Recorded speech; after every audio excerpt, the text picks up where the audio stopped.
Hello guys and welcome back to another video. I'm Black Phoenix and I'm a Twitch streamer and YouTuber on gaming. At the moment we're doing Identity V, and today I'm going to show you some gameplay of me playing as the most hated hunter that has only come out recently and has just joined ranked today as I record this. Not sure when this is coming out, during the weekend I believe. And one of the most hated maps, White Sand Street Asylum.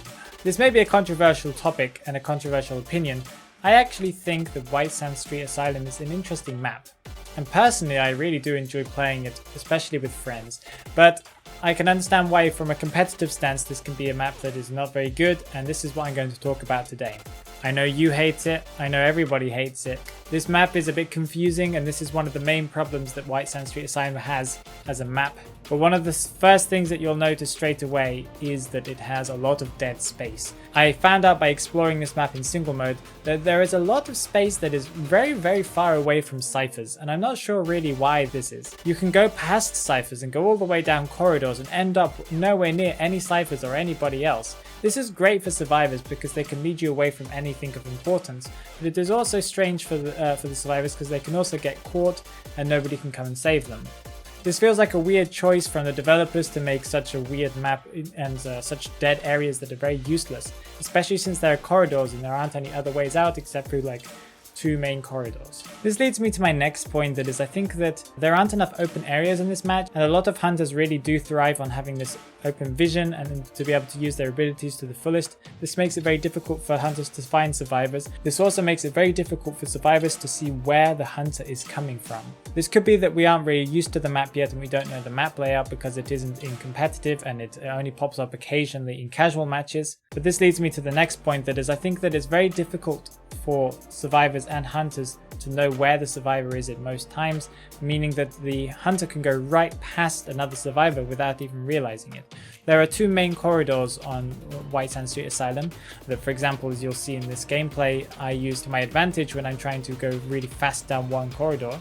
But the fact is there are two corridors, and one hunter and one survivor could cross paths on the opposite sides of the corridors and they'd never even know that they were there.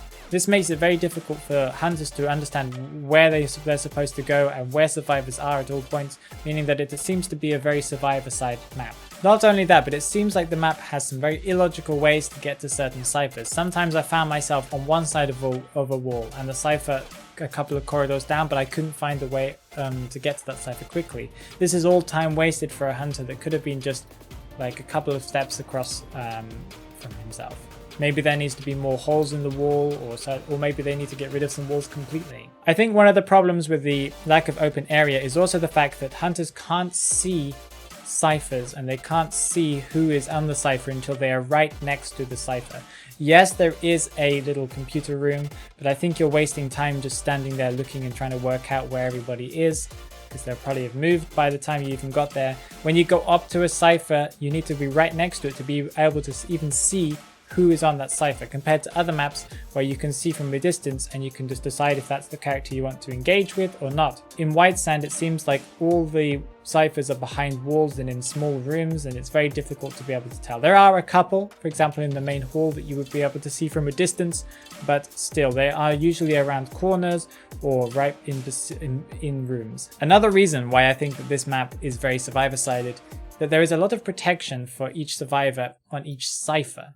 For example, if you look around the map, I think there is only one or two ciphers that aren't very well protected. Usually on other maps, they'll have a cipher and then quite a distance away they might have a pallet or a wall or a window or something like this. In general, there are some ciphers that have more protection than others on other maps. But in this map, it seems like there is a couple of steps away from every cipher. There's a pallet, there's a wall, there's a window, there's something that the survivors can hide behind and close quickly whenever the hunter gets anywhere near it. This can make trying to chase down any survivor on any cipher super difficult and super time consuming. By the time you've even got one survivor down, you've already lost the match because they're already on the last cipher. Now let's hope they don't lead you into one of the dead ends again. I think another one of the problems for this map is the fact that there are too many pallets, there are too many windows. There is no place for the hunter to actually use their chase abilities properly. They have to jump over windows. They get pallet stuns like 5 times a match like I did in this match. for people like Percy, who, even though people really do hate Percy, he really can't deal with tight kiting. And this map is a very big tight kiting map where you can't do anything about it. But in general, his abilities really do thrive on dashing forwards and having big open areas to be able to use his abilities.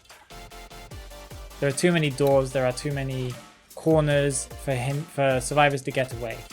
So anyway, I do really think that this map is a very interesting map, and I really would like to see it reworked. Maybe they could get rid of some of the walls, make some open areas, maybe fix all the pallets, and maybe make it a little bit more hunter-sided, because I really do enjoy playing it. And the fact that we never really get to play this map very often does give me that vibe of just starting the game anew and not knowing what's happening, what's going on.